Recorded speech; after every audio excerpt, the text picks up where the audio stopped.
Hello, and I'm back with Dr. Ayesha Jalal, and we are going to talk about her book, The State of Martial Rule, but in the context of contemporary Pakistan and the way Pakistan's first decade resulted in creation of a particular kind of a state. What was that? What happened? Why did it occur like that? What were the larger factors at work?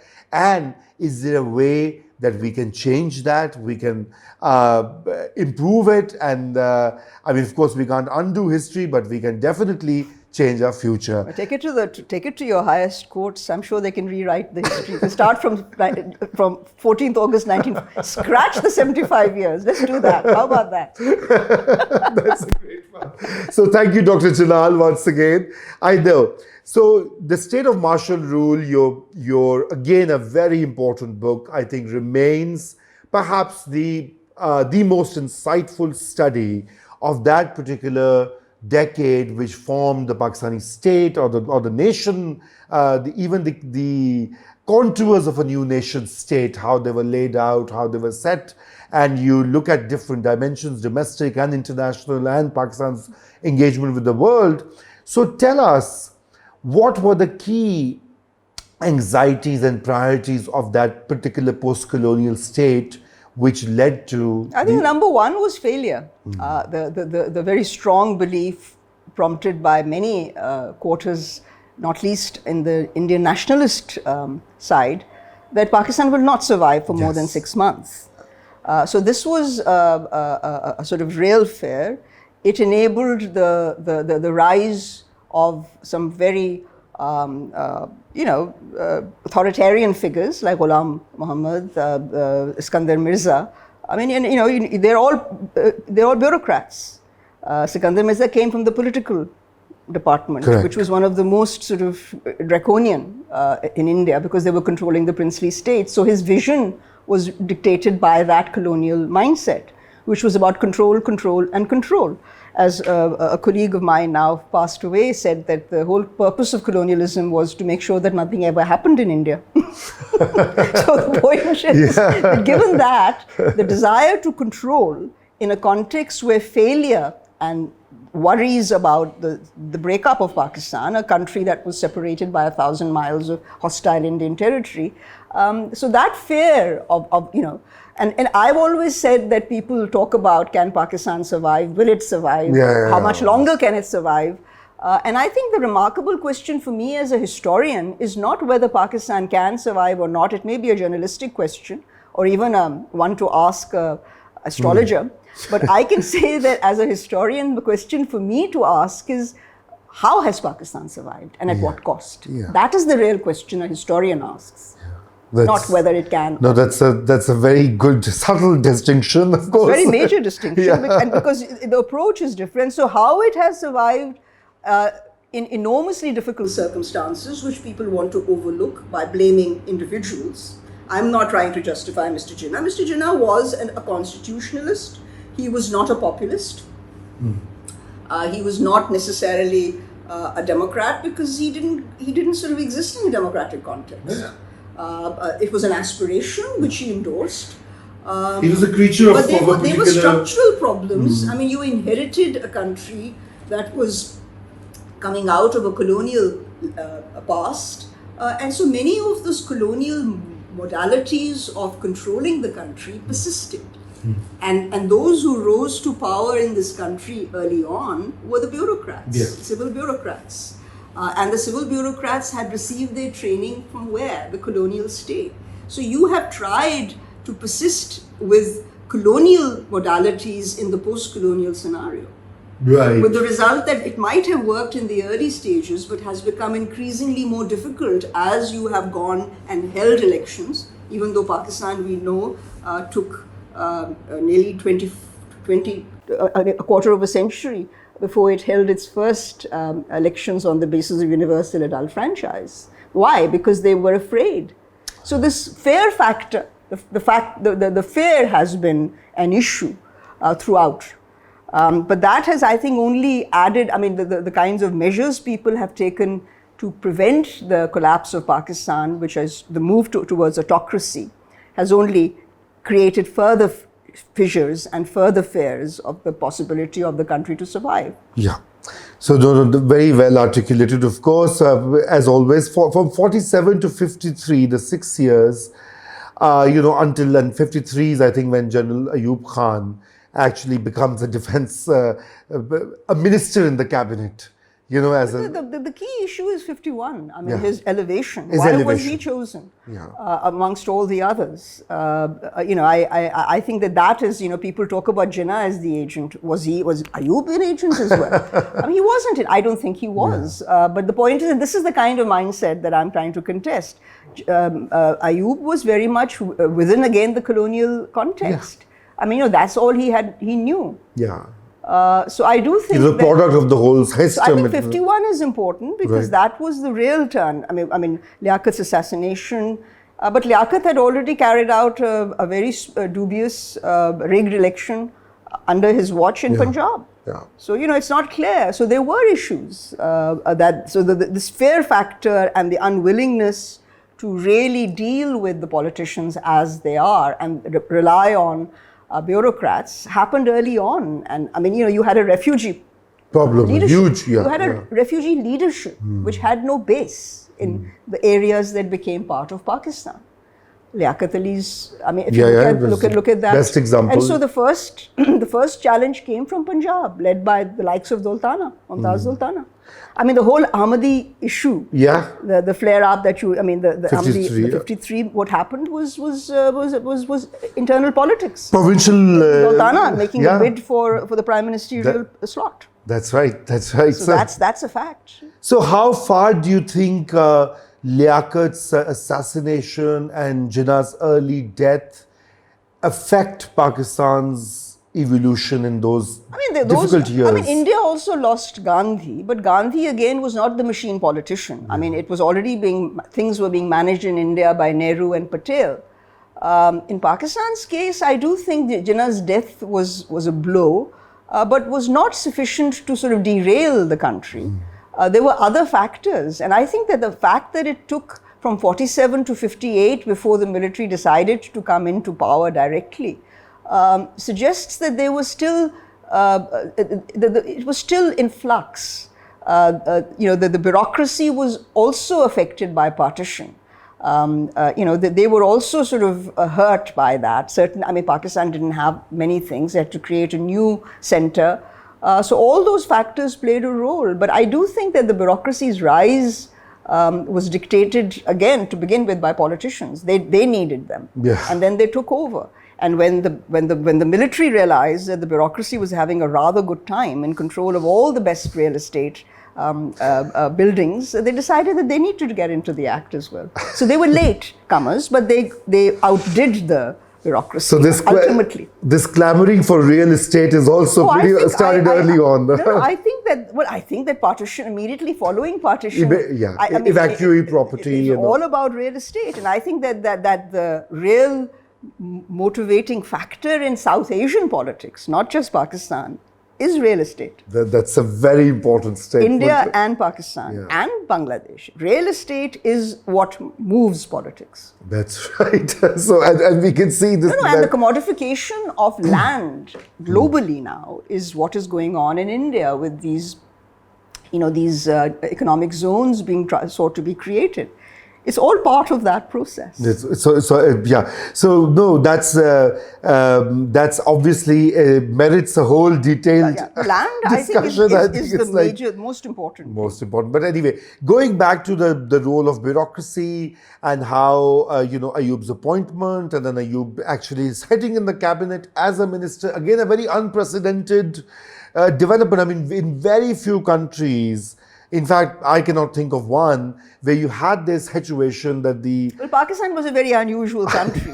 Has always been an unusual country, being split from India in 47 in two parts. So yes, I think you're right. 53 was, you're right that, people talk about the military having come in the aid of civil power in 58.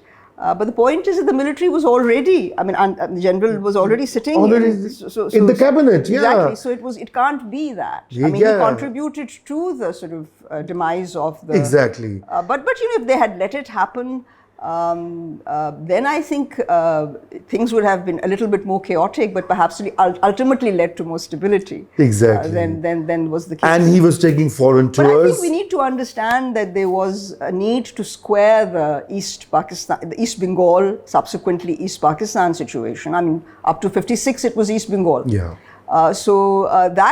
Nobody was prepared in this part of Pakistan to grant the East Bengalis their share of power. They had a majority. And that was not acceptable to both the institutions, the elected and non-elected, as well as the dominant social classes of the Punjab. Yeah. So I think that has to be factored in as well. They didn't want that. They didn't want that. So the whole idea of parity, one unit, which again brings us to the federal question, it just worsened it. So Pakistan did have, as I said in the state of martial rule, that Pakistan inherited 17.5% of the financial assets of undivided India, and nearly more than 30%, maybe 33% of the armed forces. Armed forces, So yes. it was not able to square its resources. And all the factories that came up during the war, World War II, were mainly in what came to be India. And what is more, even the high command, military high command, most of the military infrastructure was in India. There was only one northern command. Right. So if you factor all that in, those structural facets made for what people frequently call state imperative. Now, state imperative Pakistanis are naturally disposed to be hostile towards. And I think it's a very dangerous tendency, because state imperatives, some of them are quite genuine. Correct. And one of the genuine ones was that after having been created in 47, Pakistan had to be made to survive. So there were people like Iskandar Mirza, whom you and I can disagree with, but who genuinely believed that what he was doing was necessary. Now you can, of course, critique him for that. Yeah, I think Ghulam Muhammad as well. Yeah. He also thought that what he was doing was to prevent, that fear factor. The fear factor. I think that has played a role. So that was a big, I think the fear factor, and then you of course highlighted this federal question, the share of East Pakistan, East Bengal until 56. And the chances of the smaller provinces going with East Pakistan was a perennial fear for the politicians and the bureaucracy, particularly the bureaucracy. Yeah. And the Punjabi dominant classes, as you said. So that was very real. So that was exactly so, and that has been a continuous factor in Pakistan's even after 1971. The only thing I will add is that it underplays the divisions amongst the Punjabis. Yes, it seems to. This kind of opposition to the Bengalis gives an undue and unrealistic unity to Punjabis, which is mythical. Because they'll start fighting at a given. So, and the other dimension that you highlight in the state of martial rule is Pakistan's engagement with the West, particularly the US. And so, tell us, how far did that shape the domestic? Enormously. I've argued that the shift in the balance of power from elected to non-elected institutions occurred within the context of the interplay between domestic, regional, by which I mean India and the region, and international politics. And international politics, you were in the middle of the Cold War. And America was looking to contain communism and needed allies. India under Nehru wouldn't bite the cherry. And so Pakistan was willing, because they needed to raise a shield of defense against India. So the Americans were aware of this. Contrary to what Hussain Haqqani says in Magnificent Delusions, they were perfectly aware. It was not a delusion. Yeah. The Americans wanted to use Pakistan for the containment of communism, and Pakistan was using America to raise a shield of defense against India. Correct. Everybody was perfectly aware of what was going on. Yeah, exactly. So, and that's the nature of international politics. To say that it was delusional is laughable. Yeah, obviously, that's one interpretation. But I think what is also important in that particular phase of Pakistan, the early phase, is how easily are elites trained in the colonial mindset, education, But I think we underestimate that. You know, we are so sort of, and this is true of South Asians as a whole, that we don't realize how colonial we really are. I was going to go to that question. I mean, you know, you really need to decolonize your mind, and you're not being able to do that because, sadly, we haven't really come up with options that are dictated by our own interests. I mean, our national interests, not personal interests. National interests. So we are still persisting with institutions that were geared to serving the needs of the colonial state. And I think that's the untenability that both India and Pakistan are confronting. India is less marked because they have at least kept the procedure of formal electoral references. Yes. We haven't even done that. It took us so many years, from 47 to 1970, to hold our first election. Exactly. So I think decolonization then of Pakistan's institutions. No, because the funny part I want to mention to your listeners is the fact is that whenever I give a talk in Pakistan, whether in Islamabad or in Karachi, in Lahore or Karachi, and I mention decolonization of the mind, the bureaucrats invariably says, no, that's not a problem. Decolonization occurred in 47. We are fine. Exactly, that's the whole problem that you don't want to accept. Yeah, that you are persisting with ideas that were created to facilitate colonial rule. Correct. I mean, the army is the case in point as well. I mean, you know, there is a distinction between civilians and military personnel when we walk in a park, which is next to my house. So I do think that these are colonial remnants. They need to be. I think it's one of the greatest challenges in contemporary Pakistan. I mean, you need to start facing it, Raza. Here we don't even acknowledge those issues. That's the problem. The first step in solving a problem is to acknowledge its existence. But we don't acknowledge the problem. Yeah, we don't acknowledge it. I mean, I can vouch that 30 years ago I underwent training at the Civil Services Academy, and it was all the whole language. And it hasn't changed, has it? It hasn't, no. I mean, the cultural ethos may be desi. Yeah. But I do think that the methods you are deploying really are colonial. Yeah. Even, I mean, and same goes for the army. And the attitude towards the people is one of suspicion, not one of service to them. No. The idea is that you need to control these people who are deeply sort of suspect. Yeah. So it's the unelected, the military, the judiciary, the civil service. They're running the country. They're running the country, and that's how you lay out in your book how they got to run the country, what was at that particular state formation. But I think they were, of course, voices and there were challenges. So let's talk a bit about the elected, because unfortunately, elected, let me sort of say a couple of things prefacing my discussion with you about the elected politicians, because clearly it's easy to say that they have been a huge disappointment and failures. But I do think that the politicians have certainly to blame, but politics is, or rather democracy is conflict. We seem to think that when you introduce democracy, it should all be hunky-dory. Everybody should be getting on well.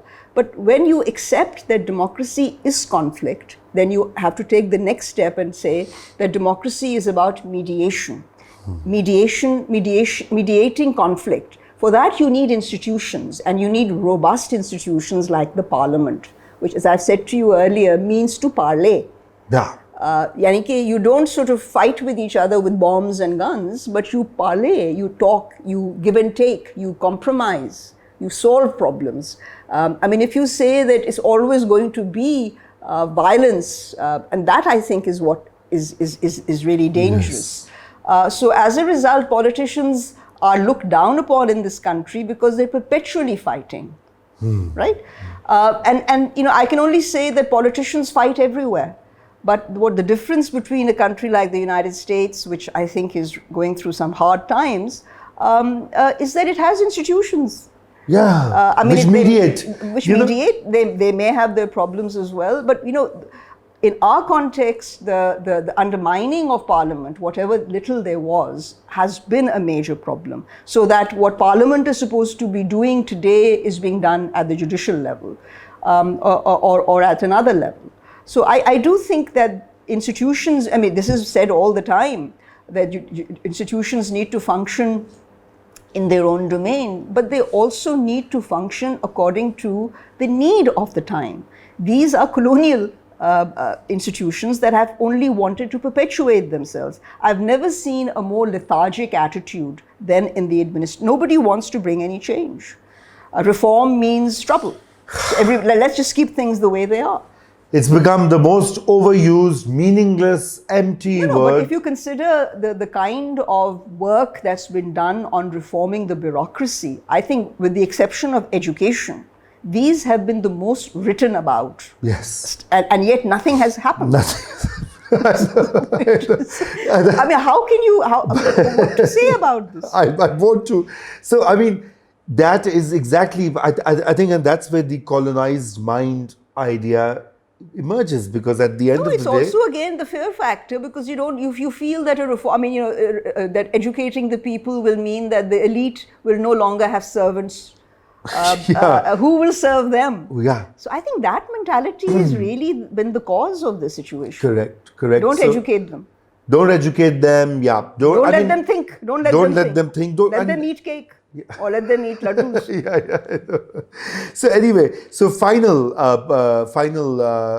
point that I want to make and ask you is that 58's martial law by General Ayub Khan was a sort of a culmination of all that was happening, I think, from 48, 47 onwards. And the international or the external environment also enabled that, because the United States thought that, as always, as we saw later. In the late 50s, the Americans, aided and abetted by distinguished political scientists like Sam Huntington, actually argued that the military in Pakistan was a modernizing agent and was a good thing for Pakistan. So you're right that in the late 50s and 60s, America was of the view that authoritarian regimes in the third world or in the developing world were not a bad idea, but they were a good idea. Yeah. So I think that has to be acknowledged for all America's would-be commitment to democracy. It has only promoted military governments. That's exactly, I think that's something that we really we do know it, but I don't think that we realize how much of a reality that is. Yeah. And from the American point of view, you have to understand that, for them, working with India is terribly complicated because there are too many people to deal with. Yeah. Whereas in Pakistan, it was so easy with Musharraf, with just one person who give his orders. And exactly. So that's something. 2-3 people at the most. Exactly. So the international factor has been extremely important in Pakistan's case, and it has had its disadvantages. If you look at the various phases in Pakistan's history, at each stage the military has been aided and abetted by the United States. Ayub, Ziaul Haq, by which time the situation had changed considerably, and yet he was reinstated practically after the Soviet invasion, when he was really on the ropes after hanging Bhutto. Again, it was America's behest. Then comes Musharraf. He too was aided and abetted by them. So clearly, there's a disconnect in what America says and what it does. Right, exactly. So the international factor has been very much there. Okay, and the final factor that you've also identified in your book is about this ideological contestations that were also taking place on what kind of a state would this new country be. And I think those particular contestations and debates continue to inform what happened later. So I think I have a slightly complicated argument, which I'd like to make for your listeners, is that we have assumed, because of this erroneous distinction between religion and secular, which I think really needs to be thought about. In fact, in my new book, I do talk about it. The result is that, the parliament is seen to be the domain of politicians, whereas the ulama, who instead of seeking elections and coming into parliament and then pushing their point of view, are acting as a supra-parliament. Right. So in the process of separating religion and secular, supposedly, you've created a scenario where certain ulama have taken the role of a supra-parliament. constantly. I mean, now we have the Tariq, which is, agitating. It may be, maybe a cause that's worth it. But, this kind of a scenario is a product of that. Right. Whereas Parliament, if you strengthen Parliament and discuss your disagreements within Parliament through a process, that's why it's there. So what I'm saying is that the reason why democracy has been so undermined is because we have not created those mediational institutions that would mediate conflict. Democracy is conflict. To say that it's the end of conflict is completely erroneous. People invariably fight everywhere. But they also follow rules and procedures. We are rewriting our rules on a daily basis. You cannot survive like that. Yeah. When everybody thinks that you can make your own rules because they suit you in a particular context, that's what's being attempted. Yeah. Everyone who comes wants to make their own rules. Rewrite the Constitution or reinterpret the Constitution to suit your interests. That's the problem. Yeah. So thank you so much, Dr. Jalal. This has been a really enlightening conversation, and I hope that our listeners would learn a thing or two. It's just the tip of the iceberg, but really. Yeah, tip of the iceberg, but definitely there's a lot of material to think about. Thank you, and we'll meet again.